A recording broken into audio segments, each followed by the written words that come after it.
سے بنو۔ اللہ کو بخیل سے محبت نہیں ہے اور سخی سے تعلق توڑتا نہیں اور بخیل سے جوڑتا نہیں۔ ایک دفعہ شیطان نے ایک بنی اسرائیل کا واقعہ، ایک آدمی سے ملاقات کی تو اس نے کہا شیطان سے ایک راز کی بات تو بتا دے۔ کہنے لگا کیا؟ کہ تیرے یار کون ہیں، تجھے پسند کون؟ کہنے لگا تین مجھے بڑے پسند ہیں، ایک جو شراب پیتا ہو، نشہ کرتا ہو، ایک جو غصے والا ہو، قابو نہ کرتا ہو، ایک جو بخیل ہو، کسی پہ خرچ نہ کرتا ہو۔ یہ تین میرے بڑے گھاٹے یار ہیں۔ اور اگلی یہ کہ اگر کسی بدبخت میں تینوں کٹھی ہو گئی، غصہ بھی، بخل بھی، شراب بھی، تو پھر وہ پیر ہوتا ہے اور میں مرید ہوتا ہوں، پھر وہ میرے تو بھی بڑا شیطان ہے۔ تو پہلے آپ لوگ ان تاجروں کو سچائی سکھائیں، دیانتداری سکھائیں، سخاوت سکھائیں، اللہ کے لیے قربانی دینا سکھائیں کہ اللہ نے روک دیا، ختم۔ اللہ نے کہا یہ کام نہیں کرنا، ختم۔ سود نہیں کرنا، ختم۔ جھوٹ نہیں بولنا، ختم۔ دھوکہ نہیں دینا، ختم۔ سچائی دیانتداری پہ جمنا ٹھیک ہے، جاتا ہے تو جائے، آتا ہے تو آئے، رزق تو اللہ کے خزانوں میں ہے۔ اس معاشرے کے ساتھ یہ نسل اگر چلے گی تو وہی کرے گی جو یہ کر رہے ہیں۔ پھر آپ لوگوں کے پاس بھی جمع تفریق ہی ہے، جمع تفریق، جمع تفریق، جمع تفریق۔ ان کے سارے دماغ جمع تفریق میں کھپ جاتے ہیں، انہیں پتہ ہی نہیں میرا نبی کون تھا، کیا تھا، کبھی سنتے ہی نہیں ہمارے نبی کون تھے، کیا تھے۔ تو راہبری کا حق لے کر تو وہ تشریف لائے تھے جنہوں نے سچائی سکھائی، دیانتداری سکھائی، محبت سکھائی، حیا کو سکھایا، پاک دامنیوں کو سکھایا، سخاوت کو سکھایا۔ حضرت علی سے کسی نے پوچھا کوئی حسرت، حضرت علی سے کسی نے کوئی حسرت، کہنے لگے جتنا علم تھا اتنا کسی نے لیا نہیں، جتنی سخاوت تھی اتنا کسی نے مانگا نہیں، جتنی سخاوت تھی اتنا کسی نے مانگا نہیں۔ یہ دو حسرت ہیں میرے دل۔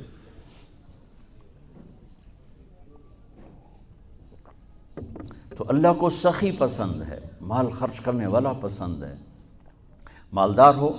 اچھا ایک ہوتا ہے بخیل، اللہ کہتا ہے بخیل جہنم کے قریب، اللہ سے دور، لوگوں سے دور، جنت سے دور۔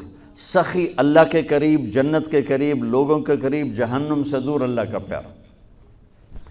جب بنی اسرائیل نے بچھڑے کی پوجا کی تو اللہ نے کہا سب کو قتل کرو، سارے۔ جب سامری پکڑا گیا جس نے شروع کروائی تو اللہ تعالیٰ نے سفارش کی، اے موسیٰ سامری کو چھوڑ دے۔ کہا یا اللہ سامری کو چھوڑ دوں؟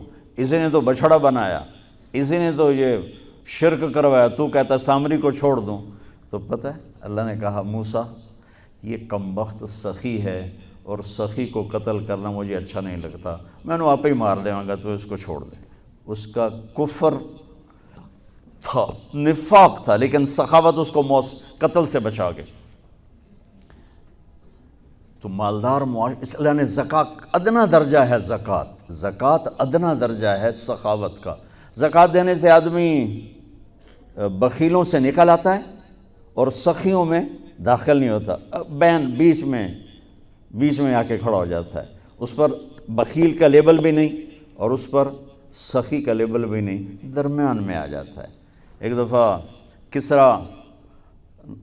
خسرو پرویز کے دربار میں ایک مچھیرا مچھلی لے کر آیا، اس کو بڑی اچھی لگی، انہوں نے کہا اس کو 4000 درہم دے دو، کہیں 4000 دینار دے دو۔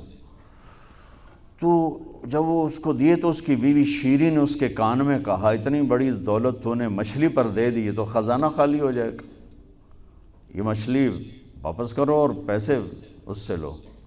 تو خسرو پرویز نے کہا میں اتنا بڑا بادشاہ ہوں، مجھے شرم آتی میں اس سے پیسے واپس لوں، میں نہیں لیتا۔ وہ کہنے لگی میں تمہیں طریقہ بتاتی ہوں، تم اس کو بلا کے پوچھو یہ مچھلی نر ہے یا مادہ؟ وہ کہے گا نر ہے تو تم کہنا ہمیں مادہ چاہیے تھی، واپس لو، ہمارے پیسے دو۔ وہ کہے گا یہ مادہ، تم کہنا ہمیں نر چاہیے تھا، پیسے واپس۔ ٹھیک، انہوں کو بلایا، ہاں بھائی یہ مچھلی نر ہے یا مادہ؟ کہا حضور خسرا نہ نر ہے نہ مادہ ہے۔ اس کو کیا 4000 اور دے دو، بیچ کی چیز، میں نے کہا نا زکوٰۃ دینے والا سخی نہیں ہوتا، سمجھ رہے ہو؟ زکوٰۃ دینے والا بخیل بھی نہیں ہوتا، سخی بھی نہیں ہوتا، بخیلوں سے نکل جاتا ہے، سخیوں میں انٹر نہیں ہوتا۔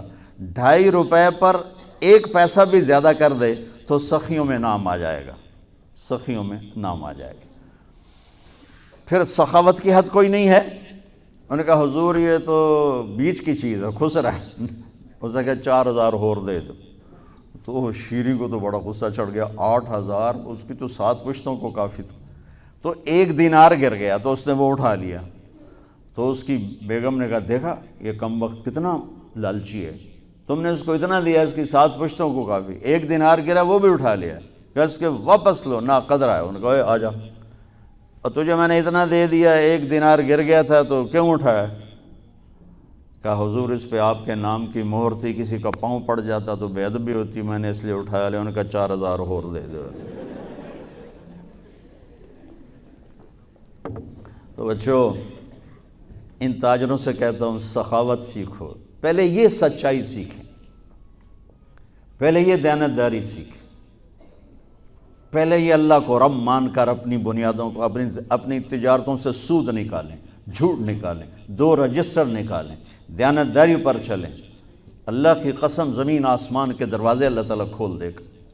اور غریبوں پر خرچ کریں کہ اللہ تعالیٰ کو پسند ہے۔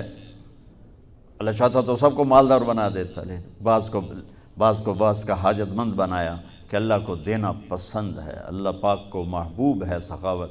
ایک صحابی آئے، یا رسول اللہ ضرورت مندوں کو میری مدد فرمائیں۔ تو آپ نے فرمایا ابھی تو میرے پاس ہے نہیں۔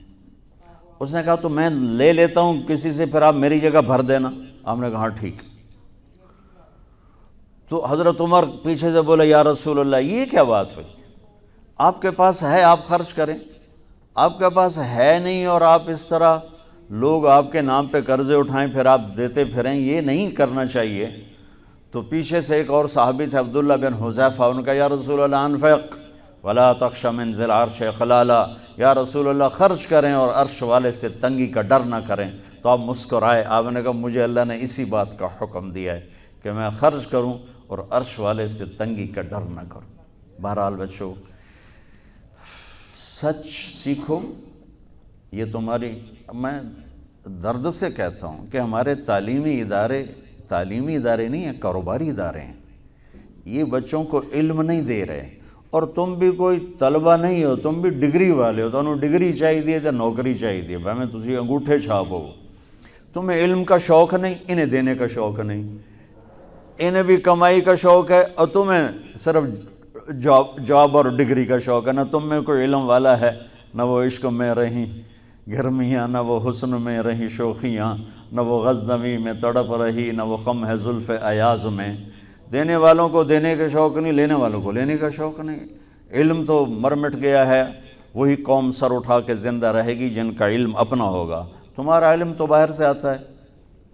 آج تک ڈاکٹر کہتے رہے مکھن نہ کھاؤ، ملائی نہ کھاؤ، گھیو نہ کھاؤ، دل بند ہو جائے گا، کولیسٹرول بڑھ جائے۔ اب میرا بھائی دل کا ڈاکٹر ہے، اب کہتا ہے کھاؤ۔ میں کہوں کہ امریکہ کی رپورٹ آ گئی، تو تمہارا سارا آقا تو ادھر بیٹھا ہوا ہے، وہ کہیں گے یہ چلا دو چل جائے گا، کہیں روک دو تو رک جائے۔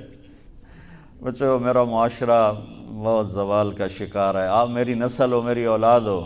میں بہت تھکا ہوا تھا، مجھے یہ نعیم بھائی نے رات کہا، میں نے کہا ایک تو تیری مجھے بہت ہے عزت احترام کہ میں انکار نہیں کر سکتا، دوسرا یہ میرے اپنی اولاد ہے، اللہ کرے کوئی ایک بھی سچ بولنے والا ہو گیا اور کوئی ایک بھی دیانتداری والا ہو گیا تو چلو میری آخرت، میری قبر ٹھنڈی کرنے کا سبب بن جائے گا۔ جس قوم میں سچ ہوتا ہے انہیں کوئی ڈبو نہیں سکتا، جس قوم میں دیانتداری ہوتی ہے انہیں زوال نہیں آ سکتا، جس قوم میں انصاف ہوتا ہے ان پہ سورج غروب نہیں ہوتا، جس قوم میں ظلم ہوتا ہے، جھوٹ ہوتا ہے، بددیانتی ہوتی ہے، ان پہ سورج کبھی چڑھا نہیں، انہوں نے عروج کبھی دیکھا نہیں، ذلت و پستی کے سوا کچھ نہیں ان کے پاس۔ چوپڑی روٹی کھا لینا کون سی بڑی بات۔ مجھے ایک میٹرک میں ایک کہانی تھی، میٹرک میں نا انگریزی کی 2 کتابیں، ایک موٹی کتاب تھی ایک چھوٹی کتاب تھی، وہ چھوٹی کتاب میں ایک کہانی مجھے یاد آ گئی۔ ایک شہری کتا جنگل میں جایا کرتا تھا، تو اس کی نا جنگلی کتے سے دوستی ہو گئی. تو جنگلی کتا تھوڑا ماڑکا جو ہڈیاں نکلی ہوئی ہیں، شہری کتا موٹا تازہ. تو ایک دن وہ جنگلی کتا کہتا ہے یار تو کیا کھاتا ہے؟ انہوں نے کہا میں پراٹھے کھاتا ہوں، انڈے کھاتا ہوں، ڈبل روٹی کھاتا ہوں، دودھ پیتا ہوں، گوشت کھاتا ہوں. ان کا یار میں تو نام ہی آج سن رہا ہوں، میں نے تو کبھی کچھ کھایا ہی نہیں ہے یار، میں نے بھی لے چل، میں بھی کوئی کھاوا کو، میں بھی موٹا ہوں. انہوں نے کہا آ جا. تو وہ اس کو لے کے چلا. تو جب جنگل سے نکلے تو روشنی میں جنگلی کتے کی نظر پڑی گلے میں پٹا. تو وہ کتا کھڑا ہو گیا، کہنے لگا میرے بھائی اے کی ہے، اے کی ہے. انہوں نے کہا یہ پٹا ہے. وہ کیا ہوتا ہے؟ کہ یہ غلامی ہے، غلامی ہے. میں کسی گھر کا ملازم ہوں، غلام ہوں، ان کا پہرا دیتا ہوں، ان کی راکھی کرتا ہوں، ان کی نوکری کرتا ہوں، پھر وہ مجھے انڈے کھلاتے ہیں، پراٹھے کھلاتے ہیں، پتہ نہیں کیا. انہوں نے کہا میرے بھائی تجھے تیرے پراٹھے مبارک، مجھے میری آزادی مبارک. میں آزادی میں بھوکا رہوں یہ مجھے زیادہ پسند ہے اس سے کہ کسی کی نوکری کر کے اور میں کسی کا غلام بن کے میں یہ انڈے پراٹھے کھاؤں. پوری امت مسلمہ اس وقت وہ شہری کتے کی مثال ہے. تو میرے عزیزو، سچائی پر آؤ، دیانتداری پر آؤ، انصاف پر آؤ، محبت پر آؤ، درگزر پر آؤ. آپ ابھی بچے ہو، والدین کو عزت دو، والدین کی قدر کرو، اپنے اساتذہ کی قدر کرو. اساتذہ سے ہمارے نصاب میں انسانیت کا کوئی درس ہی کوئی نہیں کہ انسان اچھا انسان کیسے بنتا ہے. وہ تو بنتا ہے رسول پاک کی زندگی کو دیکھنے سے. وہ زندگی ہمارے پاس ہے نہیں، ہم نے سیکھی نہیں، ہمارے سامنے نہیں. تو مختصر سے وقت میں آپ کو کیا کہہ سکتا ہوں. کوئی بات دل کو لگی ہو تو لے لینا، نہ لگی ہو تو فقیرانہ آئے صدا کر چلے، میاں خوش رہو ہم دعا کر چلے. یہ تبلیغ کا کام اسی کو سیکھنے کی محنت کہ جب آپ لوگوں کو چھٹی ہو، موقع ملے تو کچھ دن جانا، انشاءاللہ بہت فائدہ ہوگا بچوں، بہت فائدہ ہوگا. یہ زندگی کو پلٹ دینے والی محنت ہے. کبھی عرش پر، کبھی فرش پر، کبھی ان کے در، کبھی در بدر. غم عاشقی تیرا شکریہ میں کہاں کہاں سے گزر گیا. کبھی راستوں میں تنہا، کبھی ہوں ورود صحرا. میں جنوں کا ہم سفر ہوں، میرا کوئی گھر نہیں ہے.